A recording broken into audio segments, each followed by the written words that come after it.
Greetings, dear ladies. I'm Kryon of Magnetic Service. In this situation, my partner, he steps away, not aside, but away. And in these next few moments, he does not hear what takes place. For those of you who have not experienced this before in this particular channel, it's an honoring to the ladies, to the Sha women who are in this place, the ones who have gathered to hear that which should be for those of you of this gender. For all of these years and all of these times I've addressed you, it almost seems like there is a school. And in this school, as the years go by, the attendees, they don't graduate, but they advance in a wisdom and a consciousness of receptibility. Those who would attend the Sisterhood years ago are not those who would attend today.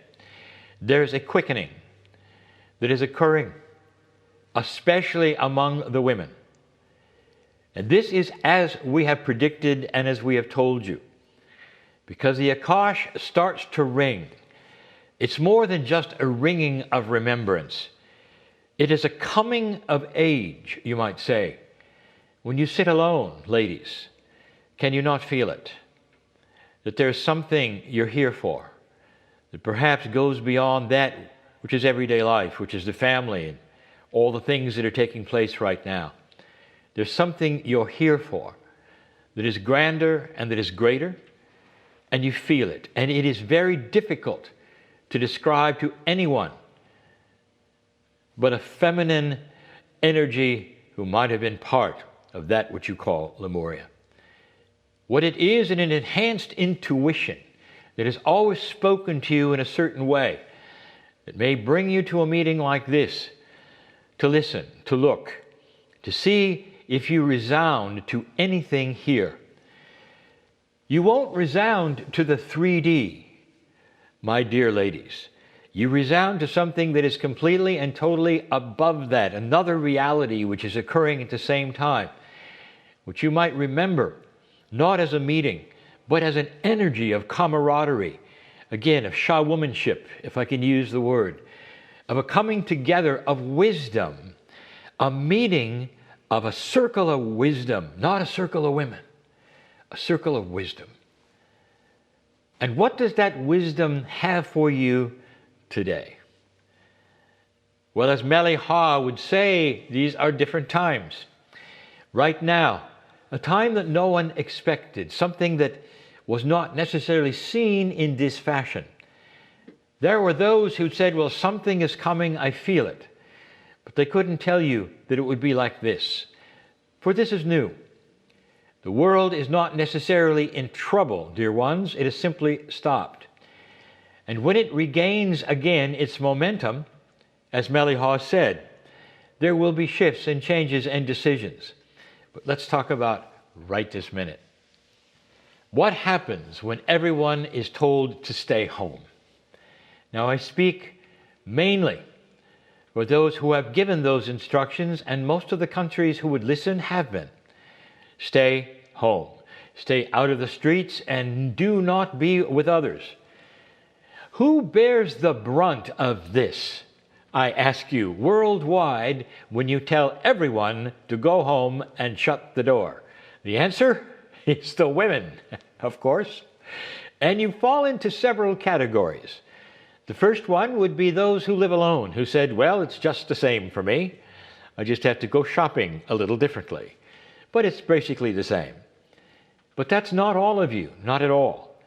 For some of you have families, some of you have partners who are now home. Some of you now have, shall we call it, a potential for anxiety.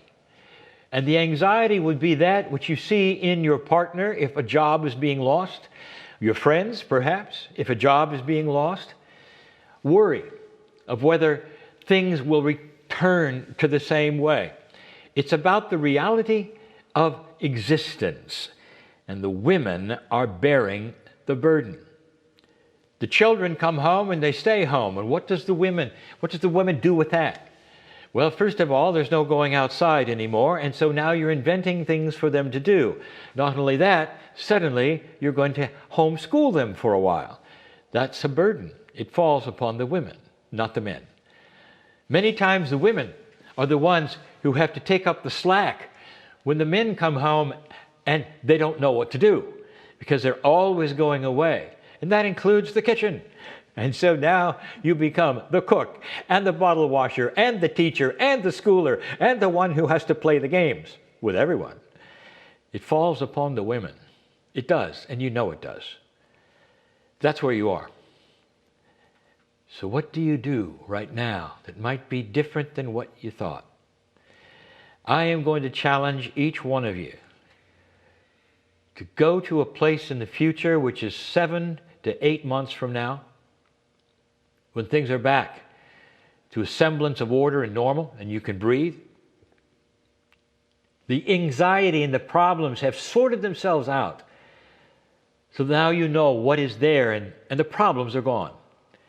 The children perhaps are away, and even if you live alone, you can be with your friends now. I want you to go there in your mind because that is coming. That exists. That is a reality that you can reach out and grab. A Shah woman knows how to do that because that is simply looking into an existable future. I want you to go there. And in that, you become the most cheerful one in the family. And that cheerfulness shows because there is no anxiety and no worry. And I will tell you something, it's catchy. It's hard to be depressed when someone with you is not.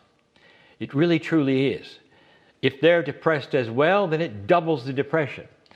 But if you set your sights on the future when things are now back to order and sorted out and solved, a weight is lifted from all of you, and you may be busy, but you'll be celebrating the whole time because you know that it will be over and that things will be sorted and solved and back to a semblance that is much more peaceful.